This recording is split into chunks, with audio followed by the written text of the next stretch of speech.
قالوا ربنا الله ثم استقاموا تتنزل عليهم الملائكة ألا تخافوا ولا تحزنوا وابشروا بالجنة التي كنتم توعدون نحن أولياؤكم في الحياة الدنيا وفي الآخرة ولكم فيها ما تشتهي أنفسكم ولكم فيها ما تدعون نزلا من غفور رحيم ومن أحسن قولا ممن دعا إلى الله وعمل صالحا وقال إنني من المسلمين صدق اللہ العظیم. بزرگوں اور پیارے بھائیوں، دنیا کو اللہ تعالیٰ نے دارالعمل بنایا ہے. دارالعمل ہونے کا مطلب یہ ہے کہ یہاں کام ہوگا، یہاں کام کرنا ہوگا. اور آخرت کو دارالجزا بنایا ہے، یعنی وہاں بدلہ دیا جائے گا. یہ ترتیب ہے کہ یہ دارالعمل ہے، کہ یہاں وہ عمل کیے جائیں گے جو اللہ تعالیٰ پسند کرتے ہیں. جب یہ عمل کیے جائیں گے تو اللہ تعالیٰ آخرت میں وہ بدلہ دیں گے جو بندے پسند کرتے ہیں. تو اس کو دارالعمل بنایا ہے، اور اس کا زمانہ تھوڑا ہے، زندگی کا زمانہ تھوڑا. یہ کہا بہت تھوڑا زمانہ، خصوصاً یہ امت کہ ان کی عمریں بہت تھوڑی، 60-70، بس آگے نہیں ہے.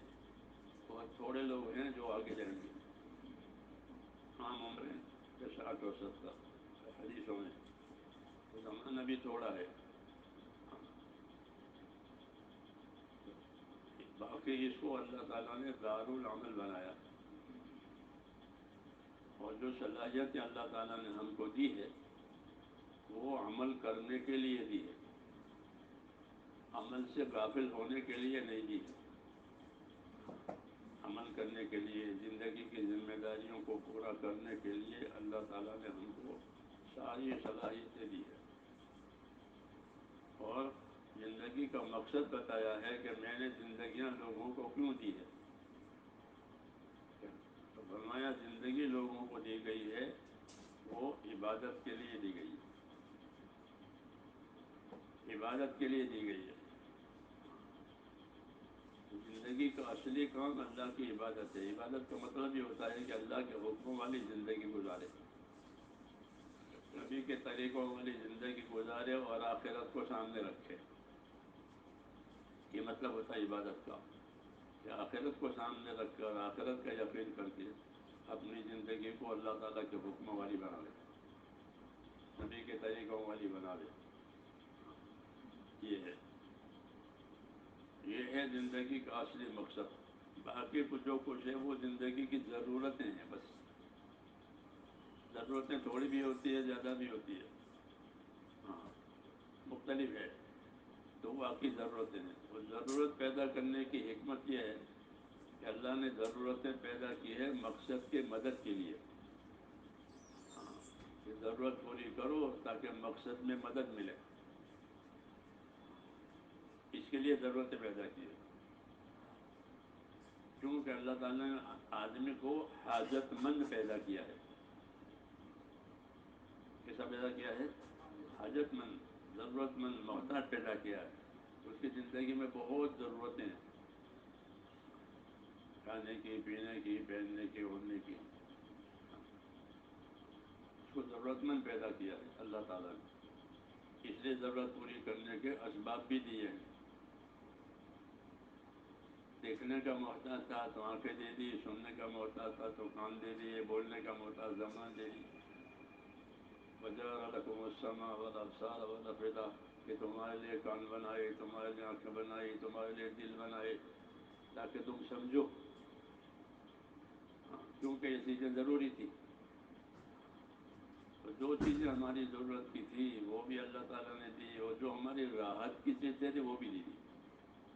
کیونکہ آدمی ضرورت پورا کرنے میں تھک جاتا ہے، کمزور ہو جاتا ہے. اپنی ضرورت پوری کرنے میں کمزور بھی ہو جاتا ہے اور تھک بھی جاتا ہے. تو تھکن دور کرنے کا سامان دیا. کہ تمہاری تھکن دور ہو جائے. وجعلنا نومکم سباتا، کہ ہم نے تمہاری نیند کو تمہارے بدنوں کے آرام کے لیے بنایا ہے. تمہاری نیند کو تمہارے بدن کے آرام کے لیے بنایا. وجعلنا نومکم سباتا، کہ بدن تھک جاتا ہے، دین کا کام کرے، دنیا کا کام کرے، بدن تو تھکے گا. تو پھر تھکن دور کرنے کے لیے کیا پیدا کیا؟ نیند کو پیدا کیا. کہ نیند پیدا کی تمہارے بدن کے تھکن دور کرنے کے لیے، تمہاری راحت کے لیے. تو یہ سب کارروائی اللہ تعالیٰ کی اس وجہ سے ہے کہ اللہ تعالیٰ رب ہے. رب کہتے ہیں پالنے والا، پرورش کرنے والا. تو اللہ تعالیٰ رب ہے، اور کوئی رب نہیں ہے، اور کوئی پالنے والا نہیں ہے. اس لیے پرورش کے تعلق کی جتنی چیزیں ہیں وہ ہم کو دے دی پرورش کے لیے، پالنے کے لیے. چھوٹا بچہ تھا، وہ روٹی نہیں کھا سکتا تھا، اس کو دودھ دیا. بچے کو دودھ دیا. وہ بھاری خوراک ہضم نہیں کر سکتا، تو اس کو کیا دیا؟ کہ اس کو دودھ دیا. تو وہ 24 گھنٹے دودھ پر گزارا کرتا ہے. ہاں، پھر جو طاقت بڑھے گی دوسری چیزیں دیں گے. کیوں؟ کہ اللہ رب ہے، تربیت کرنے والا ہے. پھر اس کے دانت آتے ہیں، پھر وہ روٹی کھاتا ہے، پھر دنیا بھر کی چیزیں کھاتا ہے، دودھ بند ہو جاتا ہے. یہ سب کیا ہے؟ کہ یہ سب اللہ کی تربیت کا سامان ہے. یعنی پالنا ہے مخلوق کو، بندوں کو. تو پرورش کا سارا نظام اللہ تعالیٰ نے اپنے ذمے لیا ہے کہ ہم پالیں گے ان کو، ہم ان کی پرورش کریں گے. تو جو چیزیں ضرورت کی ہوتی ہے وہ اللہ تعالیٰ دیتے رہتے ہیں تاکہ ان کی پرورش ہو جائے. کیوں؟ کہ اللہ ان کا رب ہے. تو رب کا کیا تقاضا ہے؟ کہ رب ہونے کا تقاضا یہ ہے کہ اسی کی عبادت کرو. جب اس کو پالتا ہے، پیدا کرتا ہے، کوئی دوسرا پالنے والا نہیں ہے، کوئی دوسرا پیدا کرنے والا نہیں ہے، تو اس کا تقاضا یہ ہے کہ ہماری ہی عبادت کرو. اس لیے عبادت کے لیے پیدا کیا ہے، اس لیے ساری تربیت کر دی. جب ہم نے تربیت کی ہے تو اب تم ہماری عبادت کرو. یہ ہے کارروائی اللہ تعالیٰ کی کہ اپنی تربیت، ہماری تربیت کے لیے سارا انتظام کیا. اور اصل مقصد یہ ہے کہ زندگی اللہ تعالیٰ کی عبادت پر گزرے. اس لیے وہ زندگی کامیاب ہوگی جو عبادت کے ساتھ گزرے. عبادت قبول ہو اس کے لیے ایمان ہے. کیا ہے؟ کافر کی کوئی عبادت قبول نہیں ہے. کیوں؟ کہ اس کا ایمان نہیں ہے. اس کے پاس اللہ پر، آخرت پر، نبیوں پر وہ ایمان نہیں لاتا، تو اس کی کوئی نیکی قابل قبول نہیں اللہ کے دربار میں. اس کی نیکی کا کوئی بدلہ اٹھا کر کے اللہ آخرت میں نہیں دے گا. یہاں دے دیں گے جو کچھ دینا ہے، ان کی نیکی کا بدلہ بھی یہاں دے دیں گے. کیونکہ اللہ تعالیٰ کسی کی نیکی کو برباد نہیں کرتا. یہ اللہ کو اصول ہے کہ ہم کسی نیکی کو برباد نہیں ہونے دیتے. کیونکہ اس کا ایمان آخرت پر نہیں ہے تو اس کو آخرت میں نہیں دیں گے، کہ آخرت کو مانتا ہی نہیں ہے. ہاں، لیکن اس نے کوئی اچھا کام کیا ہے تو اس کو یہاں اس کی دنیا دے دیتے ہیں. بس پھر وہ دنیا چھوڑ کے مر جاتا ہے. ہاں، اور آخرت اس کی خراب ہے. ایمان والا اللہ کو بھی مانتا ہے، آخرت کو بھی مانتا ہے. ہاں، ایمان کی وجہ سے. تو آخرت بننے کے لیے ایمان ضروری ہے. بغیر ایمان کے آخرت نہیں بنتی. اس لیے نبیوں کے ذریعے سے اللہ تعالیٰ نے اپنے بندوں کو ایمان کی تعلیم دی. لا الہ الا اللہ. ایک ہی کلمہ آدم علیہ السلام کے زمانے سے لے کر کے حضور صلی اللہ علیہ وسلم تک، یہ ایمان کا کلمہ ہے. لا الہ الا اللہ. کوئی عبادت کے لائق نہیں، کوئی کام بنانے والا نہیں، کوئی عزت ذلت کا مالک نہیں، کوئی حیات موت کا مالک نہیں، سوائے اللہ کے۔ یہ بہت بڑا تعلق ہے اللہ سے، ایمان کی وجہ سے بہت بڑا تعلق۔ تمام تعلقات کٹ جائیں گے موت پر، یہ تعلق نہیں کٹے گا، ایمان کا تعلق۔ تمام نبیوں نے آ کر کے اس کی تعلیم دی ہے کہ اپنا تعلق اللہ تعالیٰ سے کرو۔ کہ کون سا تعلق ہے؟ عبادت کا تعلق۔ دنیا میں تعلقات ہو نا، تجارت والوں سے تجارت کا تعلق ہوتا ہے، زمیندار والوں سے، لوگوں کا زمین کے حصے سے تعلق ہوتا ہے۔ اللہ سے کون سا تعلق؟ کہ اللہ تعالیٰ سے تعلق اس کی عبادت کا، بس۔ ہاں، عبادت کا تعلق اللہ تعالیٰ سے رکھو۔ عبادت کی بنیاد پر اللہ تعالیٰ کامیاب کریں گے، عبادت کی بنیاد پر اللہ تعالیٰ دنیا میں مدد بھی کریں گے۔ کہ اللہ سے مدد لینے کا ایک ہی راستہ ہے، وہ راستہ یہ ہے کہ اس کی عبادت کی جائے۔ ایاک نعبد و ایاک نستعین، لوگ کہتے ہیں کہ اللہ تیری ہی عبادت کریں گے، تجھ ہی سے مدد لیں گے۔ معلوم ہوا کہ اللہ سے مدد لینے کا راستہ کیا ہے؟ کہ اس کی عبادت کی جائے۔ کہ اللہ سے مدد لینے کا راستہ عبادت، اور عبادت کون سی؟ کہ ایمان والی۔ تو ایمان اور عبادت یہ اصل ہے۔ ہاں، پہلے ایمان آئے گا، پھر ایمان کے تقاضے کی وجہ سے عبادت آئے گی۔ کہ ایمان کا تقاضا یہ ہے کہ اللہ پر ایمان لاوے تو اللہ کی عبادت کرے۔ یہ زندگی کے اصلی کام ہے۔ ایمان، اللہ سے تعلق پیدا کرو۔ کون سا تعلق ہے؟ عبادت کا تعلق۔ پھر عبادت میں، کہ عبادت میں اللہ تعالیٰ سے رحمت کے امیدوار رہو۔ کیا رہو؟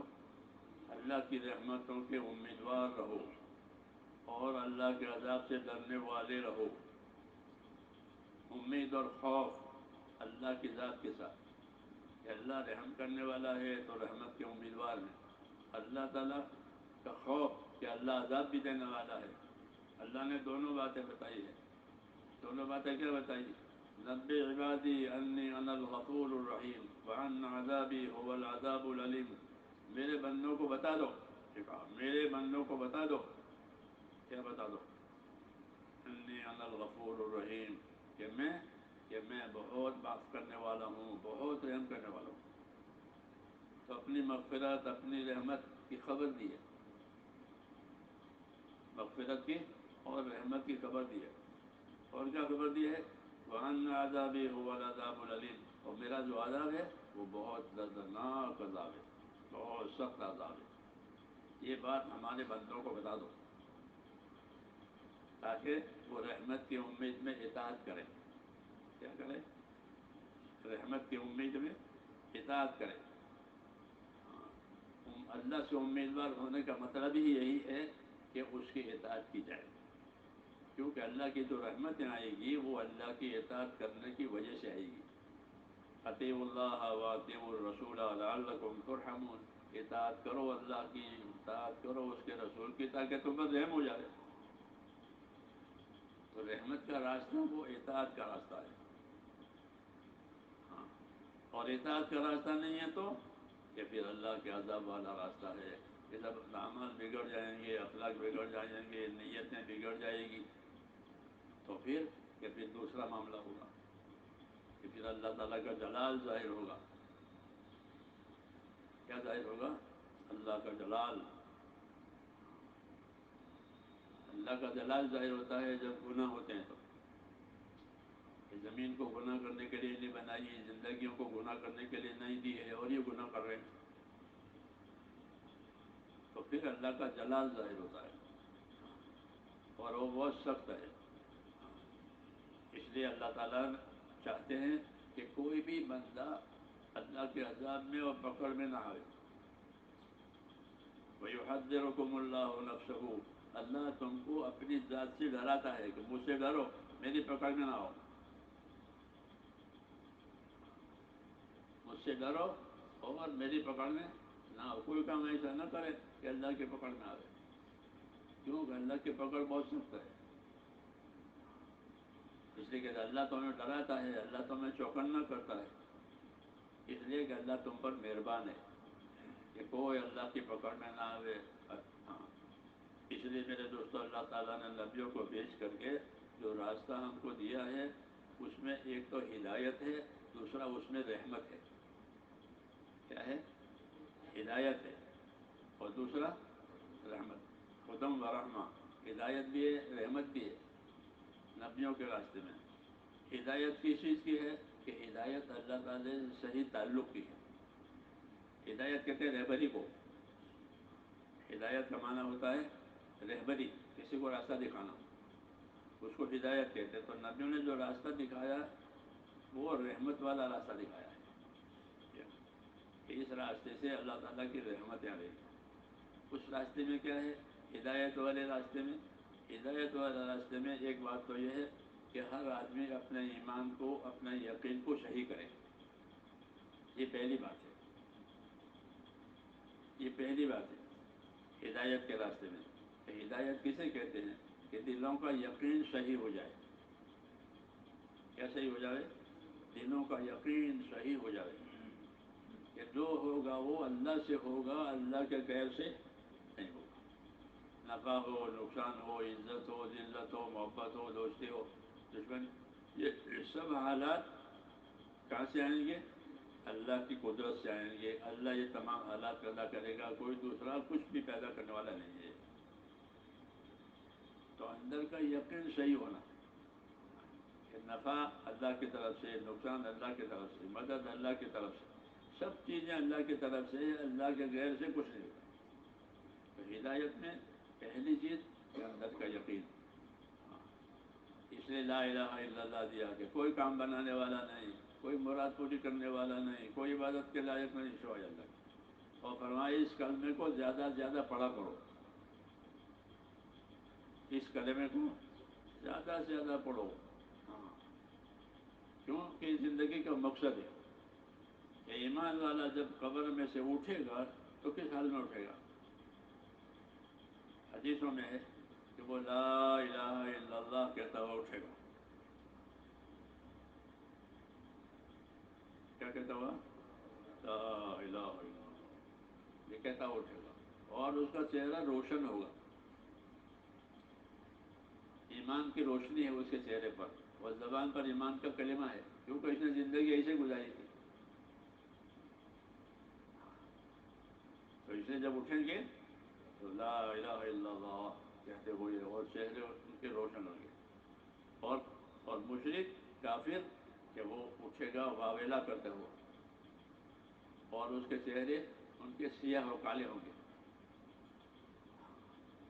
جی ہاں، حضور صلی اللہ علیہ وسلم کے پاس ایک مرتبہ جبریل آئے اور بتایا کہ ایسا معلوم کہ آپ بہت غمگین ہیں. کہ ہاں میں غمگین ہوں.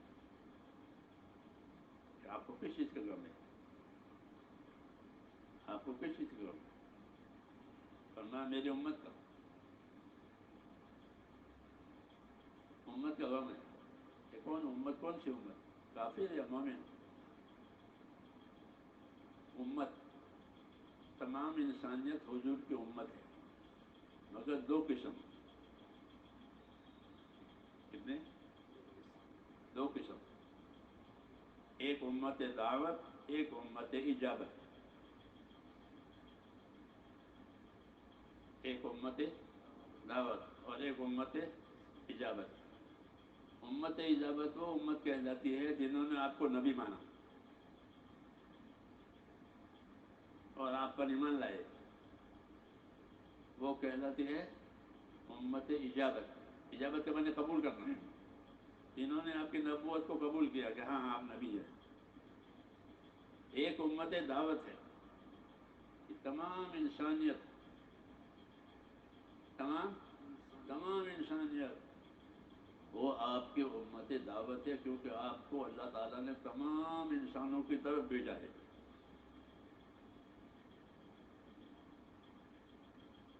اس طرف بھیجا تمام انسانوں کی طرف، تمام جناتوں کی طرف. کافۃ للناس کا کہ ہم نے آپ کو تمام انسانوں کے لیے. تو پھر انسانوں کی دو قسمیں ہو گئی. ایک ماننے والی وہ امت اجابت کہلاتی ہے، اور ایک جن کو دعوت تو پہنچی ہے مگر انہوں نے قبول نہیں کی ہے وہ امت دعوت کہلاتی ہے. کہ ان کو آپ کی دعوت پہنچ گئی ہے کہ محمد صلی اللہ علیہ وسلم اللہ کے رسول ہے، مگر انہوں نے قبول نہیں کیا اس کو. سمجھ میں آئی نا بات؟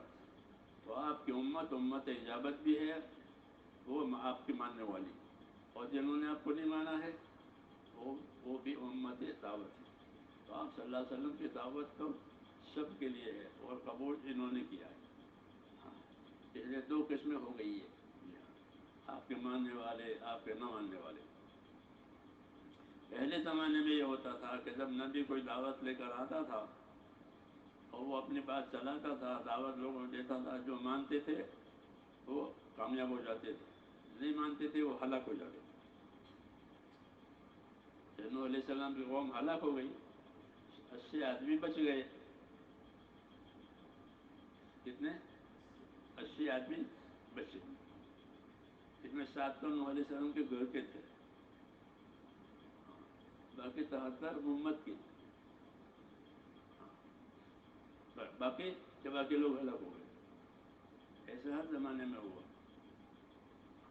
کہ جو مانتے تھے وہ بچ گئے، کامیاب ہو گئے، جو نہیں مانتے تھے وہ ہلاک.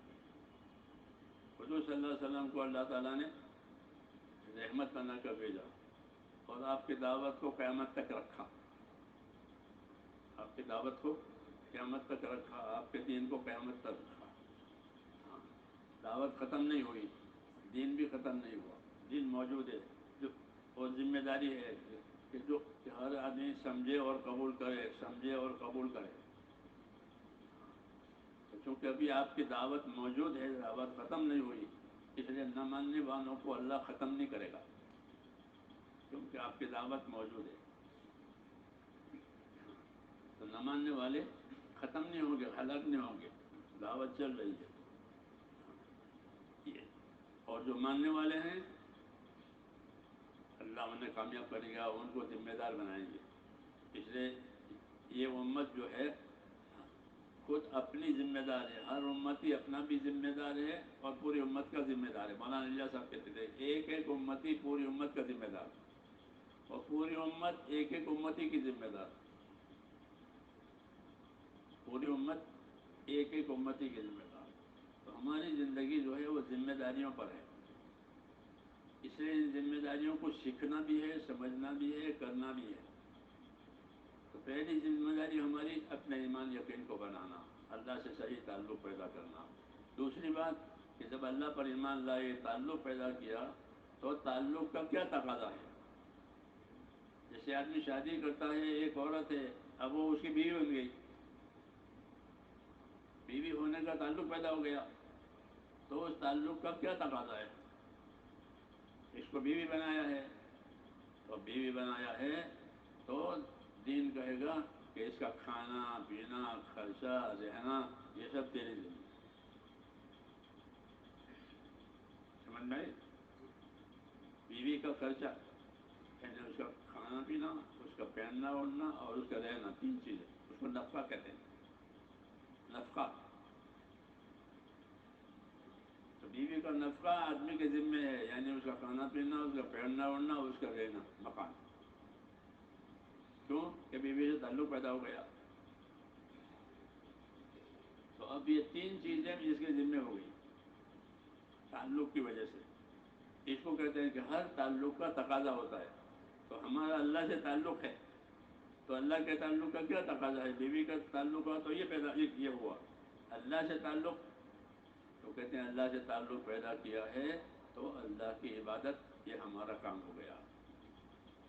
ہم اللہ سے تعلق رکھتے ہیں تو اس کا معنی ہے کہ اللہ کی عبادت کرو. کیا کرو؟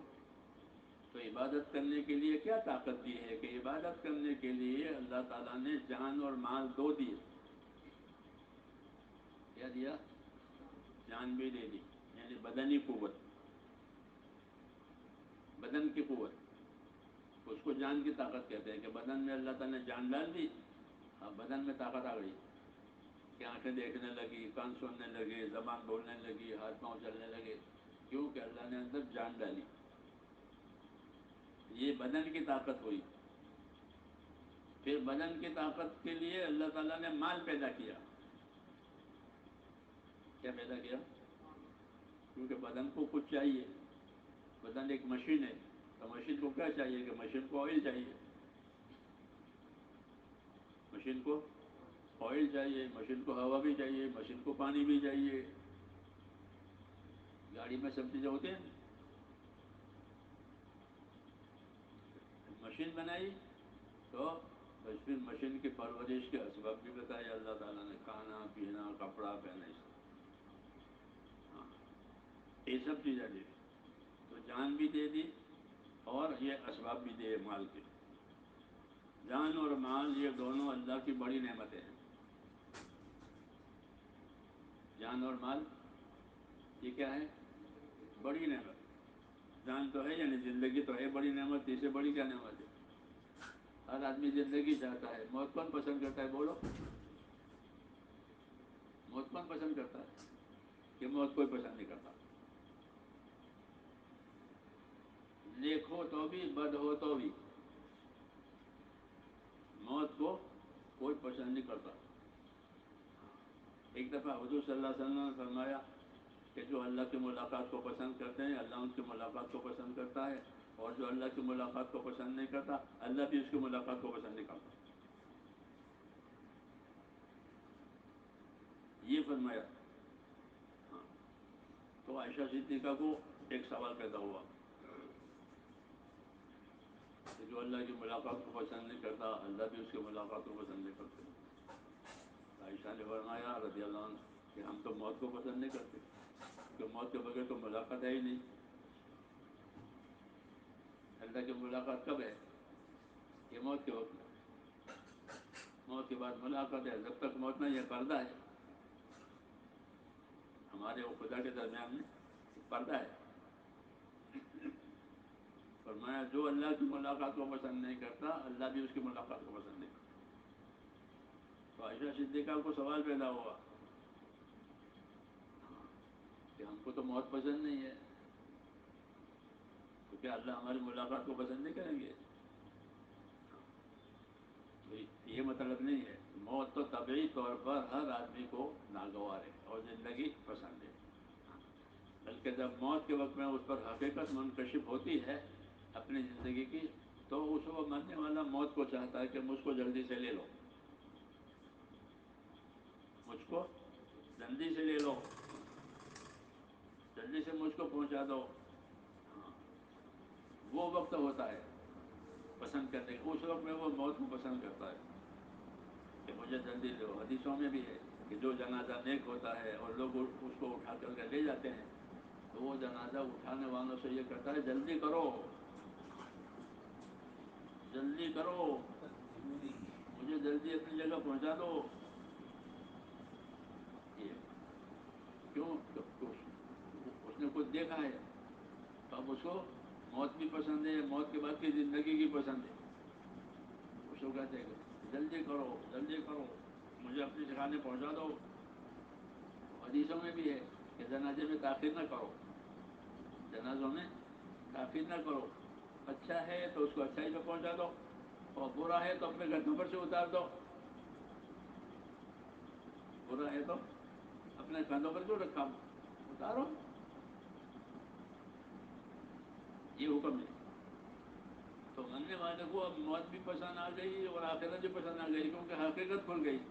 جب تک پردہ تھا تو موت ناپسند تھی، پردہ اٹھ گیا تو اب اس کو موت پسند ہے. تو وہ خوش ہے کہ جلدی سے لے چلو. جیسے پنجرے میں پرندہ ہوتا ہے تو وہ پھڑپڑاتا رہتا ہے کہ کب پنجرا کھلے اور کب اڑے، کب پنجرا کھلے کب اڑے. وہ پنجرے میں رہنا پسند نہیں کرتا. پسند کرتا ہے؟ نہیں پسند کرتا. وہ تو اپنے امن سمن میں رہنا چاہتا ہے. تو ایسے ہی آدمی ہے کہ اگر اس کی زندگی صحیح ہوئی تو اللہ تعالیٰ اس پر اس کے مرنے کے وقت میں ایسے حالات بتائیں کہ وہ خود مرنے کے لیے تیار ہے. بشارتیں آتی ہیں فرشتوں کی طرف سے. فرشتہ کہتا ہے اے اللہ کے ولی، تیرے پروردگار نے تجھ کو سلام کہا ہے. تو وہ خوش ہو جاتا ہے کہ اللہ کی طرف یہ سلام آیا ہے، سلام قولا من رب الرحیم، سلام آیا ہے. ہاں فرشتہ آ کر کہتا ہے نیک بندے کو کہ تیرے پروردگار نے تجھے سلام کہا ہے. وہ ہو مرنے کے لیے کہ خوش ہے کہ اب موت ناگوار نہیں ہے. تو موت کے ناگواری کا ہی مطلب وہ جب تک پردہ ہے تب تک، اور جب حقیقت کھل جائے گی تو مرنے والا موت کو پسند کرے گا. کیونکہ آخرت میں اللہ تعالیٰ نے ایمان کی وجہ سے، عبادت کی وجہ سے وہ انعامات تیار کیے ہیں کہ آدمی دنیا کی ساری تکلیفیں بھول جائے گا. حدیثوں میں ایک آدمی ہے، اس نے دنیا میں بہت تکلیفیں اٹھائی، بہت تکلیفیں اٹھائی ہے، بہت تنگی برداشت کی ہے، لیکن اپنے آپ کو دین کا پابند بنایا ہے. تو اللہ تعالیٰ اس کو اپنی رحمت کا ایک جھونکا دیں گے. جو ایک گوتا جب بالٹی میں کپڑا ڈال کے نکل دیں، ایک غوطہ رحمت کر دیں، اور اس سے پوچھیں گے کہ آپ کو کتنی تکلیف ہوئی دنیا میں؟ تو کہ خدا کی قسم میں نے تو کوئی تکلیف دیکھی ہی نہیں، سب بھول گیا. حالانکہ ساری عمر تکلیفوں میں گزری دین کی وجہ سے، اور جس نے ساری عمر گناہوں میں اور آرام راحت میں گزارا اس کو اللہ اپنے عذاب کا ایک تو کریں گے. کتنے راحت ملی تھی دنیا میں کہ خدا کی قسم میں نے کوئی راحت دیکھی نہیں، وہ سب بھول گیا. یہ حقیقتیں بتائی ہیں دنیا کی اور آخرت کی، تاکہ لوگوں کا رجحان کس کی طرف ہو جائے؟ آخرت کی طرف. اور یہی اصل ہے کہ دنیا کو اللہ نے تمہارے لیے پیدا کیا ہے اور تم کو آخرت کے لیے پیدا کیا. یہ پیغام ہے، یہ پیغام ہے حضور صلی اللہ علیہ وسلم کا اللہ کی طرف سے کہ دنیا کو اللہ نے تمہارے لیے پیدا کیا ہے اور تم کو آخرت کے لیے پیدا کیا ہے. یہ اصل زندگی ہے. اور آخرت کے لیے ایمان اور عبادت کی رہبری بھی ہے. باقی تمام اسباب کو ایمان عبادت کرنے والوں کی مدد کے لیے پیدا کیا ہے کہ ایمان پر رہو، عبادت پر رہو، اور جو تمہاری ضرورتیں ہیں وہ ہم پیدا کریں گے. چنانچہ ہماری ضرورت کے سارے اسباب پیدا کر دیے، کھانے کے، پینے کے، پہننے کے، رنگ کے، روشنی کے، سب کا ہمارا. عبادت کے لیے پیدا کرنے کی وجہ سے یہ اشارہ دیا ہے کہ عبادت تم کرو گے اور تمہاری روزی میرے ذمہ ہے. یہ کہا کہ وما خلقت الجن والانس الا لیعبدون، میں نے جناتوں کو، انسانوں کو صرف اور صرف اپنی عبادت کے لیے پیدا کیا. ما اريد منهم من رزق وما اريد ان يطعمون، میں ان سے روزی نہیں چاہتا، یہ نہیں چاہتا وہ مجھے کھلاوے، بلکہ اللہ تعالیٰ فرماتے ہیں اللہ خود بہت بڑا روزی دینے والا. ان اللہ هو الرزاق ذو القوة المتین، کہ اللہ ہی بہت بڑا رزاق ہے، بہت زیادہ روزی دینے والا ہے اور بڑی قوت والا ہے کہ وہ روزی دیتے دیتے کمزور یا غریب نہیں ہو جائے گا، روزی دیتا رہے گا. جتنا بڑا بدن بنایا اتنی بڑی روزی دیتے ہیں. چونٹی کو ذرے ذرے سے روزی دیتے ہیں، اور ہاتھی کو منوں سے، ٹانوں سے روزی دیتے ہیں. ہاتھی بھوکے مرتے ہیں جنگلوں میں. افریقہ کے جنگلوں میں کتنے بڑے بڑے ہاتھی پھرتے ہیں، بہت بڑے بڑے ہاتھی. تو ان کو کون روزی دیتا ہے؟ ان کو اللہ روزی دیتا ہے. پیدا کیا ہے اس نے کہا اللہ بڑی روزی دینے والا. تو چونکہ ہم کو عبادت کے لیے پیدا کیا تو روزی کا ذمہ اللہ نے ہم کو اپنے ذمہ رکھا کہ روزی ہم دیں گے. تو روزی کے اسباب پیدا کر دیے. کیا کر دیے؟ روزی کے اسباب پیدا کر دیے کہ روزی کے اسباب کی وجہ سے ایک دوسرے سے روزی کماتے ہیں. نائی روزی کماتا ہے بال کاٹ کر کے، اس کو پیسے کی ضرورت ہے، آپ کو بال کٹوانے کی ضرورت ہے، آپ کو اور اس کو دھوبی کو ضرورت ہے پیسے کی، آپ کو کپڑے دھلوانے ہیں. تو ایک دوسرے میں حاجتیں پیدا کر کے روزی کا بندوبست کر دیا. ہاں، یہ نہیں کہ وہاں سے پینشن آتا ہے، ایسا نہیں کیا، بلکہ کیا کیا؟ ایک دوسرے میں حاجتیں پیدا کر دی. کہ مجھے آپ کی حاجت ہے، آپ کو میری حاجت ہے، اور نائی کو حاجت ہے پیسے کی اور آپ کو بال کٹوانے کی. ایک دوسرے کی حاجتیں ایک دوسرے سے متعلق کر دی اور مال پیدا کر دیا. کیا پیدا کر دیا؟ اب یہ مال ان کے درمیان میں چلتا رہتا ہے اور روزی بنتی رہتی ہے. یہ نظام ہے اللہ تعالیٰ کا روزی پہنچانے کا. راشن کارڈ نہیں دیا، راشن کارڈ دیا کہ اتنا ہفتے لے جانا جیسے حکومتیں کرتی ہے، راشن کارڈ دیتے ہیں. بلکہ ایک دوسرے کی حاجتیں ایک دوسرے میں ڈال دی اور روزی کا نظام بنایا. رزاق تو یہ پرورش کا نظام ہے. اور ایک نظام عبادت کا ہے. اس کا کہ عبادت کے نظام کے لیے اللہ تعالیٰ نے نبیوں کو بھیجا. اس کو وہ آ کر کے دنیا میں لوگوں کو عبادت کا نظام سمجھائیں کہ عبادت کیسے کرو گے، کہ پہلے ایمان لاؤ گے، پھر ایمان لا کر عبادت کرو گے، پھر عبادت کیسے کرو گے کہ عبادت علم سے کرو گے. کیسے کرو گے؟ تو علم دیا عبادت کا. کس کا دیا؟ عبادت کا علم دیا. نمازوں کا علم دیا، زکاتوں کا علم دیا، جانی مالی عبادتوں کا علم دیا نبیوں کے ذریعے سے. کہ جو کام عبادت کا ان کے ذمہ تھا اس کی تعلیم کے لیے اللہ تعالیٰ نے رسولوں کو بھیجا. تربیت کے لیے یہ کیا، اسباب پیدا کیے پالنے کے لیے، اور عبادت کے لیے نبیوں کو بھیجا. اس لیے زندگی صحیح بنانے کے لیے نبیوں کی تابعداری ضروری ہے. اگر نبیوں کی تابعداری نہیں ہوئی تو زندگی صحیح نہیں ہوگی. وہ کھا پی کے گزر تو جائے گی، کھا پی کر کے انسانوں کی جانوروں کی زندگی گزر جائے گی. تو کھانے پینے سے زندگی گزرتی ہے، صحیح نہیں ہوتی. اور نبیوں کی دعوت سے زندگی صحیح ہوتی ہے کہ اللہ کا تعلق بھی صحیح ہوتا ہے، آپس کے تعلقات بھی صحیح ہوتے ہیں، زندگی کی ذمہ داریاں بھی سمجھ میں آتی ہے. اس لیے میرے دوستو اللہ تعالیٰ نبیوں کو دعوت کے ساتھ بھیجتے ہیں. اس کے ساتھ دعوت کے ساتھ کہ میری باتوں کی طرف لوگوں کو لاؤ، تاکہ وہ جس طرح میں نے دنیا میں ان کی ضرورتیں پوری کی ہیں اب ان پر عمل کرنے کی وجہ سے آخرت کی ضرورتیں بھی پوری کریں گے. آخرت کی ضرورتیں بڑی ضرورت ہیں. اس لیے کہتے ہیں کہ ضرورت مرنے سے ختم نہیں ہوئی بلکہ ضرورت مرنے سے بڑھ گئی.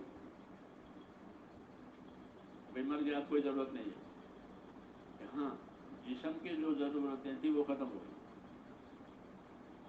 جسم سے جو اسباب تعلق رکھتے تھے وہ کٹ گئے. ایک اندر روح بھی ہے. کیا ہے؟ روح بھی ہے. تو روح کو بھی اپنی ضرورت کی چیزیں چاہیے جس طرح بدن کو اپنی ضرورت کی چیزیں چاہیے.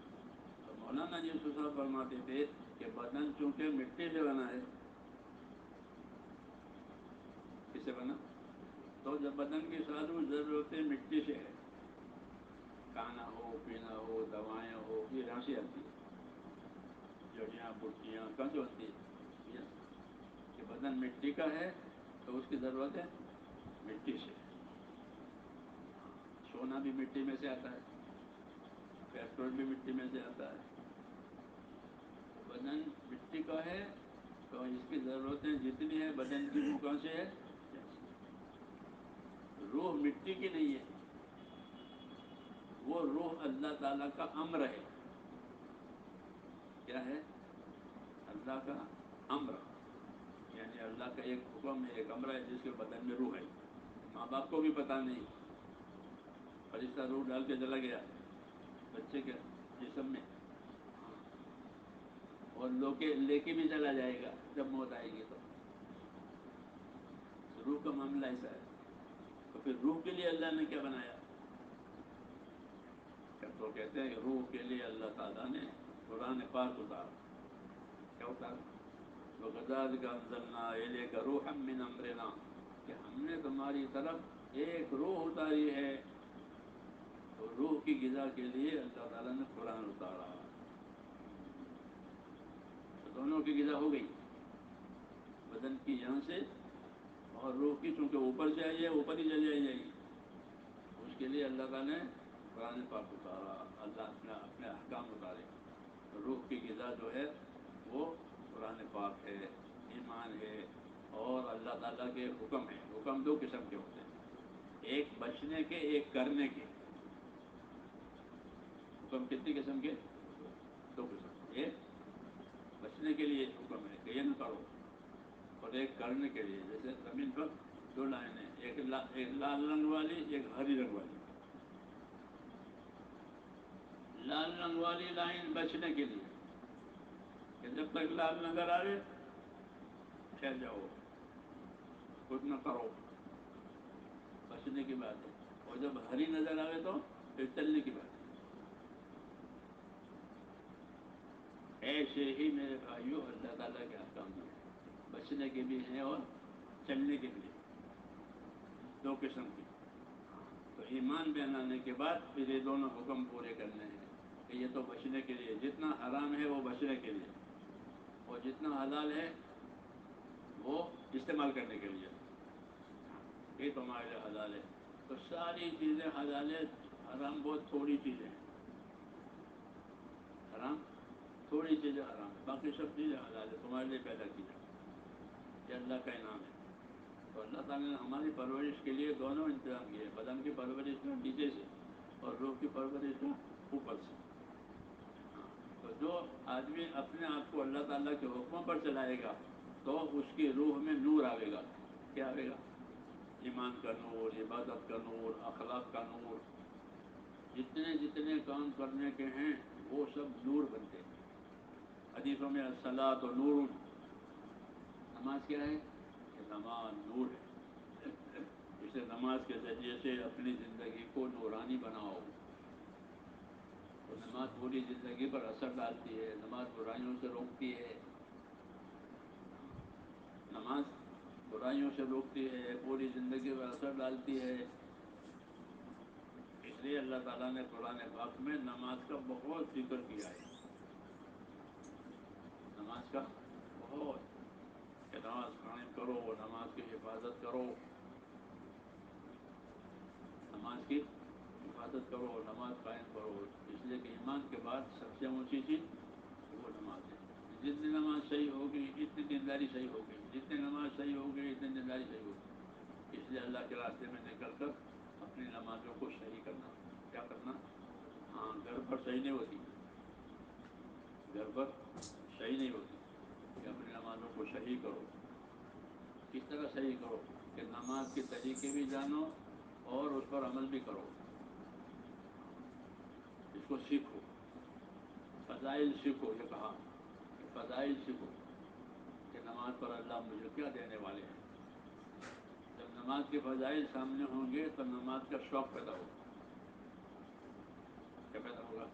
کہ حضور صلی اللہ علیہ وسلم شوق پیدا کرانے کے لیے فضیلت کا علم سکھاتے ہیں. مثال کے طور پر ایک دفعہ فرمایا لوگوں سے کہ ہمارے بدن میں 360 جوڑ ہے. کیا ہے؟ ہر جوڑ کی طرف سے صدقہ ادا کرو. کہ صبح صحیح سلامت اٹھے ہو، صبح صحیح سلامت اٹھے کہ ہاں، کہ اس کا شکریہ ادا کرو اور ہر جوڑ کی طرف سے صدقہ کرو. کتنے جوڑ ہیں؟ 360. صحابہ نے کہا کہ 360 جوڑوں کا صدقہ تو ہمارے پاس تو ہے اتنا مال، پھر کیا کریں؟ کیا کریں؟ تو نبی رہبر ہوتا ہے تو رہبر رہبری کرتا ہے، آسانی کی بھی رہبری، مشکل دور کرنے کی بھی رہبری. وہاں کہ صدقہ نہیں کر سکتے تو چاشت تک کی 2 رکعت نماز پڑھ لو.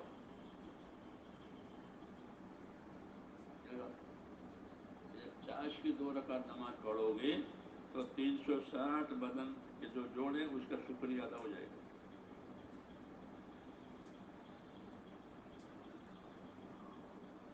سمجھ میں نہیں بات؟ کتنا آسان کر دیا،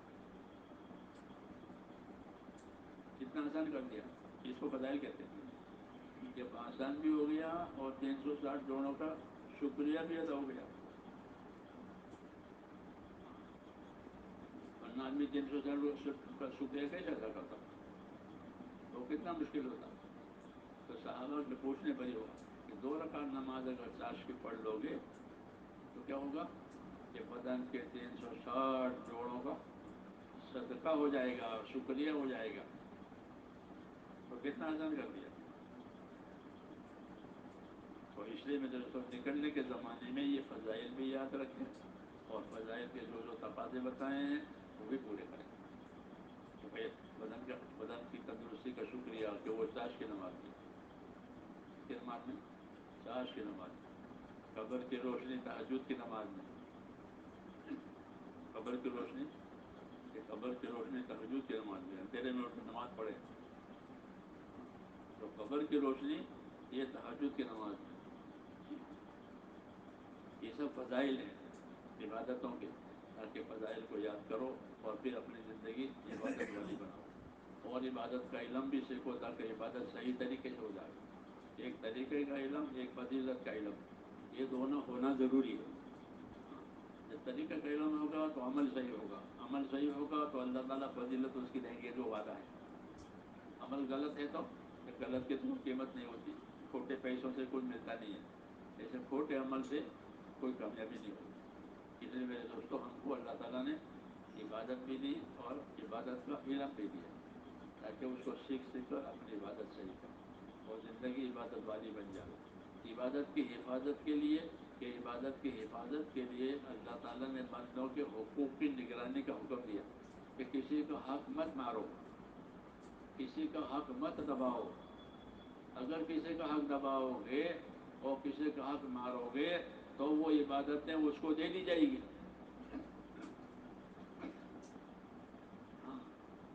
اور وہ مفلس ہو جائے گا کیا ہو جائے گا مفلس یعنی غریب غریب کون ہے جس پر مال نہ ہو صحابہ نے کہا وہ غریب ہے کہ نہیں غریب وہ ہے کہ جو لوگوں کے حق مار کر کے دنیا سے جائے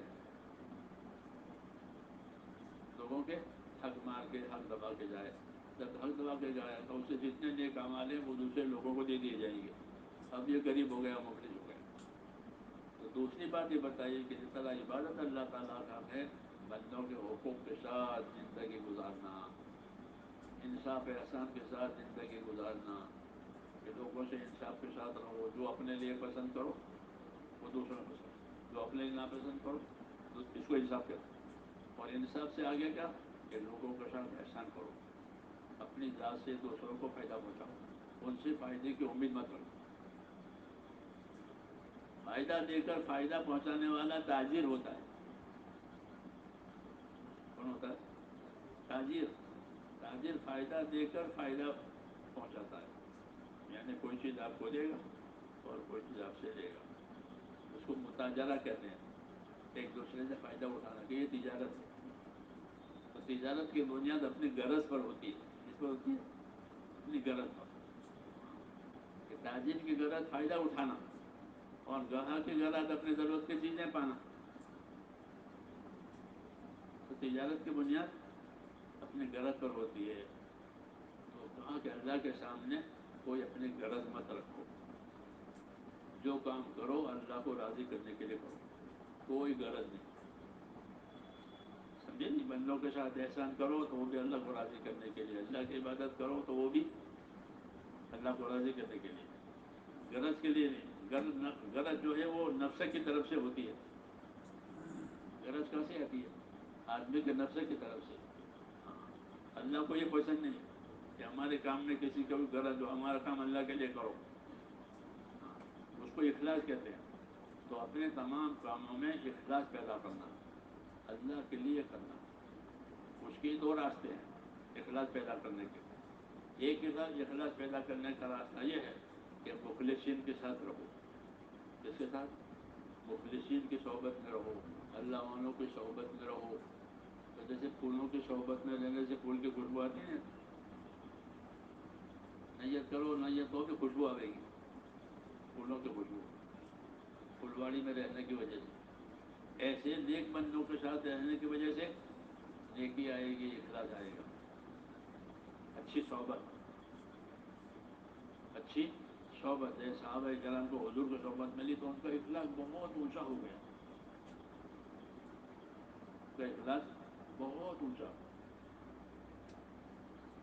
کہ اگر اتنا سا اناج میرا صحابی خرچ کرے اور تم پہاڑ کے برابر سونا خرچ کرو تو بھی تم اس کے برابر نہیں ہو سکتے کیونکہ ان کے اندر اخلاص ہے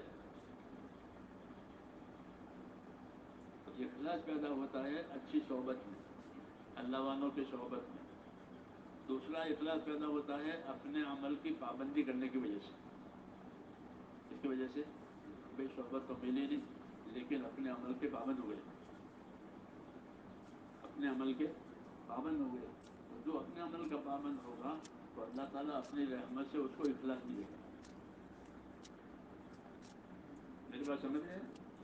ہاں، کیونکہ اخلاص بازار میں نہیں ملتا، وہ تو دلوں میں ہوتا ہے.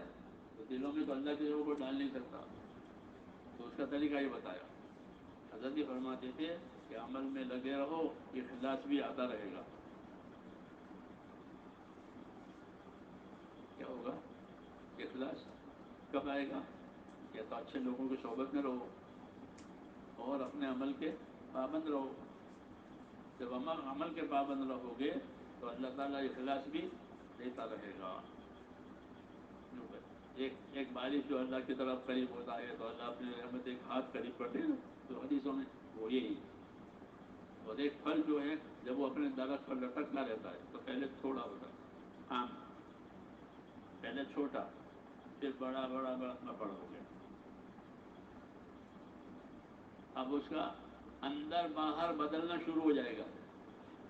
اوپر سے پیلا رنگ آئے گا اور اندر سے میٹھا ہونا شروع ہو جائے گا اور خوشبو آئے گی. تو رنگ، بو اور یہ تینوں چیزیں بدل جاتی ہیں لگا رہنے کی وجہ سے.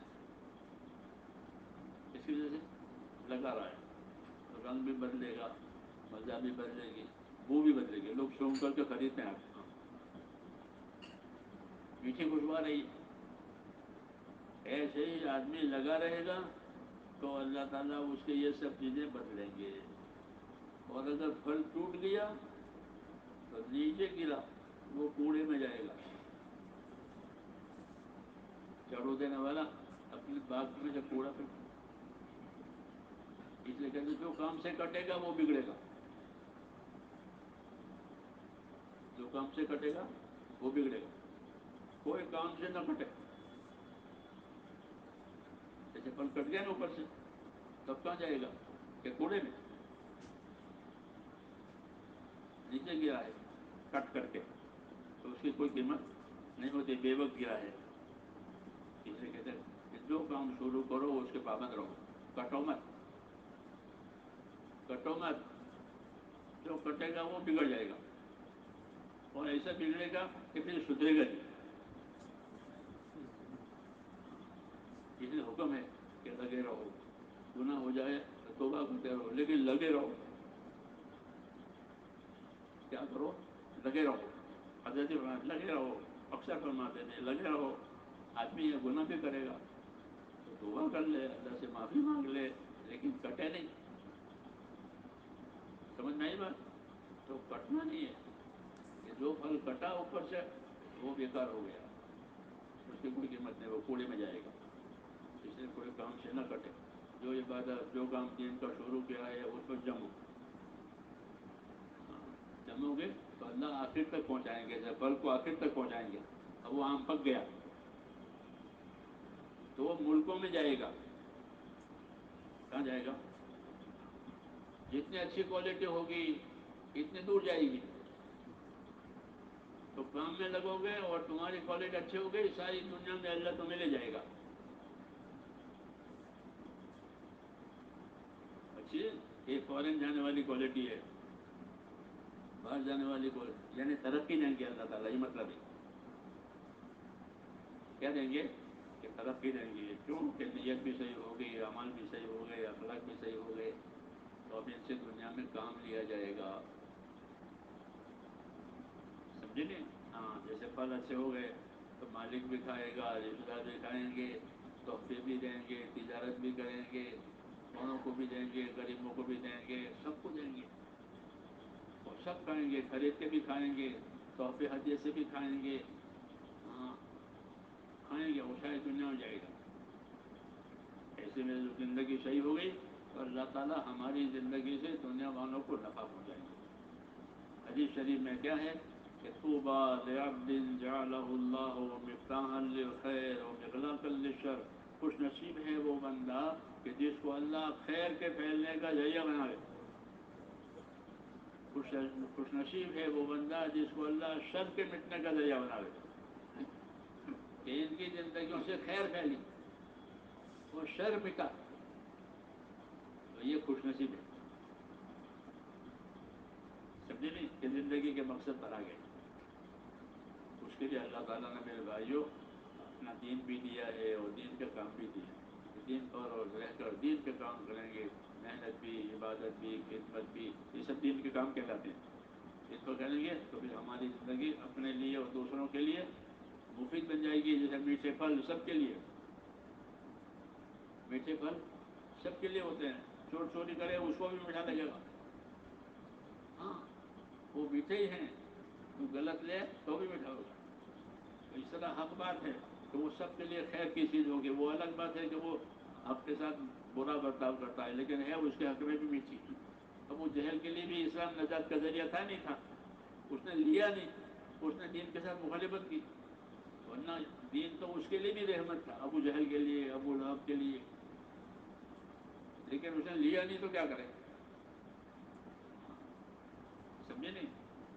تو اس لیے فرمایا کہ خوش نصیب ہے وہ بندہ کہ جس کو اللہ دنیا میں خیر کے پھیلنے کا ذریعہ بناوے، شر کے مٹنے کا ذریعہ بناوے. اور برا ہے وہ بندہ، ہلاکت ہے اس بندے کے لیے کہ جس کو جو دنیا میں اپنے آپ کو شر کے پھیلنے کا ذریعہ بناوے، خیر کے مٹنے کا ذریعہ بناوے. ان کا تو خیر مٹ گیا اور شر پھیل گیا، ان کے لیے ہلاکت. اللہ کرے ہم پہلی قسم میں سے ہو جائیں کہ اللہ ہم کو خیر کے پھیلنے کا ذریعہ بناوے، شر کے مٹنے کا ذریعہ بناوے. اس کے لیے دین دیا ہے، اس کے لیے ہمت کریں اور اپنے آپ کو تیار کریں اور اپنے آپ کو اس کام میں لگائے رکھیں. اس میں دین کے کام میں کتنے مدت؟ 4 مہینے. کوئی نوکری 4 مہینے کی ہوتی ہے؟ 4 مہینے کی نوکری پسند کریں گے تو 4 مہینے کی نوکری ہے تو کیا پسند کر دو کہ بھائی ساری عمر کی نوکری. تو یہ یہاں بھی یہی ہے کہ ساری عمر کام کرنا ہے. 4 مہینے میں کیا ملے گا کہ بھائی 4 مہینے تو چکھنے کے لیے ہوتے ہیں. کس نے کے لیے؟ چکھنے کے لیے. ایک مٹھائی والا مٹھائی چکھاتا ہے، عطر والا عطر کے کھایا دیتا ہے جیسوں کو، پھر پسند کر کے خریدو تو اتنا چکھتا ہے وہ کلو خریدتا ہے مٹھائی. تو ہم کو یہ 4 مہینے چکھنے کے لیے دیے ہیں. کس کے؟ اس کو چکھو. جب چکھے گا اصولوں سے تو پھر اندر رغبت پیدا ہوگی، پھر زندگی کا رخ ادھر ہو جائے گا. اس کے لیے کہتے ہیں کہ ایک مرتبہ جم کر کے 4 مہینے لگاؤ. کیسے؟ جم کر کے، تاکہ چکھ لو اس کو. چکھ لو پھر انشاءاللہ اندر جذبہ بنے گا. کیا بنے گا؟ مولانا یوسف احمد جذبہ بنتا ہے. وہ جذبے کی وجہ سے آدمی آگے بڑھتا ہے. کرو گے؟ بتاؤ آپ کون تیار ہے؟ 4 مہینے لگے تو جذبہ بنے گا. جذبہ ہونا ضروری ہے.